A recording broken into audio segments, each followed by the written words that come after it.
Hello, welcome to Current News. I'm your host, Chris Davis, and today we're going to do a movie review of Star Wars The Last Jedi. So, just so you know, this is going to be a spoiler warning. If you haven't seen the film and you don't want to hear any spoilers, please click off this video. If you've already seen the film or you don't care about spoilers, please continue to watch. Now, with that being said, let's get started. Star Wars The Last Jedi. Alright, so my thoughts on this film. This film is great. It's amazing. I really had a great time watching it. The Last Jedi is a sequel from Star Wars The Force Awakens. And in my opinion, it's a lot better than The Force Awakens. The Force Awakens, when it came out, it played it really safe. It really copied off the same plot as A New Hope, as in they were trying to destroy a Death Star again. But The Last Jedi is so much better because it takes risk. It's more new. It's more original. And if you're a true Star Wars fan, and if you've seen the original trilogy, and you've seen also Episode 1 through 3, then you are going to really enjoy and appreciate The Last Jedi, because there's so many throwbacks and references to other films and The Last Jedi. Now, what the parts I really liked about this film, I really liked the chemistry between Rey and Luke Skywalker, and Kylo Ren, and Kylo Ren with Rey. Those three had chemistry with each other. With Luke Skywalker being exiling himself on this isolated island, closing himself off from other people and the Force. And Rey, played as Daisy Ridley. Daisy Ridley, portraying Rey, goes out to see Luke Skywalker, not just to bring him back to help the rebellion again, but to also have him teach her about this power she has inside of her. Adam Driver as Kylo Ren is trying to get Rey to turn over to the dark side. Rey's trying to get him to come over back to the light.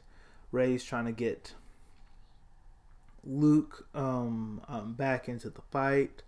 Long story short, Luke doesn't want to be a part of the rebellion, doesn't want to bring the Jedi Order back because of the history of the Jedi and like how they were destroyed, and like the bad choices like that he has made as a Jedi Master, pushing Ben Solo to become Kylo Ren.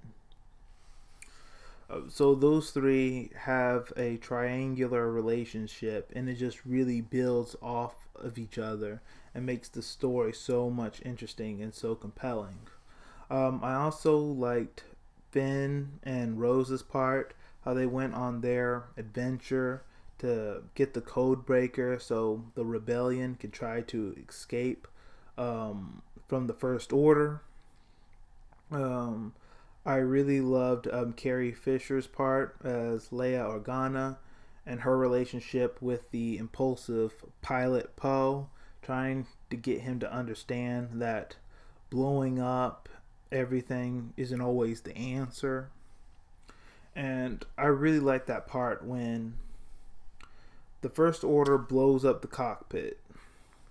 And I thought that's how they were going to kill Carrie Fisher off. But Princess Leia survives by using some kind of force. And I was like really impressed. I'm like, wow. Because I thought they were going to kill her off right there. But she survived by using the force somehow. And like she was still alive. One of my most like favorite parts in this film that really puts it on top for me is Luke Skywalker versus Kylo Ren. that last battle when Luke Skywalker comes out when in front of like the First Order's army, and Kylo Ren orders the army to shoot everything they have on Luke Skywalker. Luke Skywalker doesn't even pull out his lightsaber. He just stands there, and they're all shooting at him. And then the second in command tells Kylo Ren to stop. He tells his men to stop. That's enough. You're wasting ammunition. This is overkill. It's just one man. He's dead. But when the smoke clears, Luke Skywalker is still just standing there. And they're like, how could he survive that? Is he using some kind of Jedi power? Like, this goes against all logic and reasoning. He should be dead. Alright, he should be dead. Like, we shot him straight for maybe good five minutes with everything we have, and he's still just standing there. And then Kylo Ren finally comes out to face Luke Skywalker, and they do a lightsaber duel. And then Kylo Ren figures out that this isn't the real Luke Skywalker, it's a Force ghost. And then you go back, it cuts back to that isolated island, and Luke's just meditating there, just all cool like. And it was a really good trick. It just made the First Order and Kylo Ren look so dumb. Them fighting a Force ghost, and the rebels are escaping.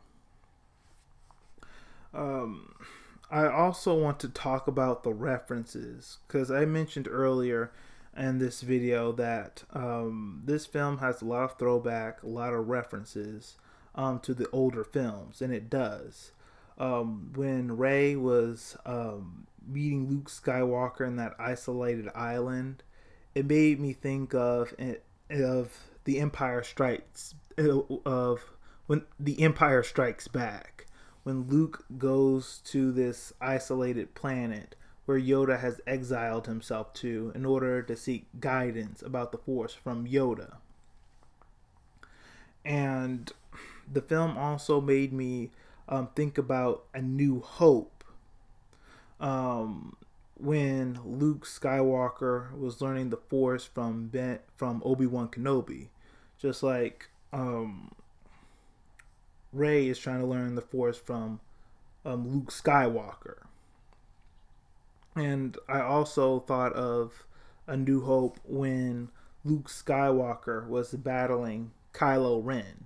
It was like Obi-Wan versus Darth Vader when they were like on his Imperial ship in A New Hope, and they were trying to escape, and Darth Vader just slashed him down, and Obi-Wan's telling Luke to run, Luke, run. There's just so many references and so many throwbacks to the original trilogies. That's why I say, if you're a true Star Wars fan, you're going to really love and enjoy this film. In fact, you like Yoda, huge spoiler alert, Yoda does come back, and he gives Luke like a lesson. He teaches him something else, and that's what inspires Luke to help the rebellion again. So I really enjoyed this film. I really liked it. I don't want to complain about it because no film's perfect. There's gonna be problems if you're gonna nitpick and you're gonna be trivial. Of course you can find flaws, but everything was on point with this film. The screenplay, the acting, the story plot, the pacing's great. It's not too fast. I'm not trying to catch my breath. I really enjoyed this film. If I had to make a suggestion for a slight improvement, maybe you could cut down Finn and Rose's part just a little bit. They were trying to help, but they really didn't help like all that much, because they failed like in their mission. So you could kind of cut down like their part just a little bit. But even Finn and Rose's part, that was even a great adventure, and I really enjoyed that part too. So that's all we have for today. Let me know what you think in the comments section below. Follow me on Facebook, Twitter, Instagram, and LinkedIn. and tell me whether you like the film or not. Give me your reasons why, and all of you have a great day.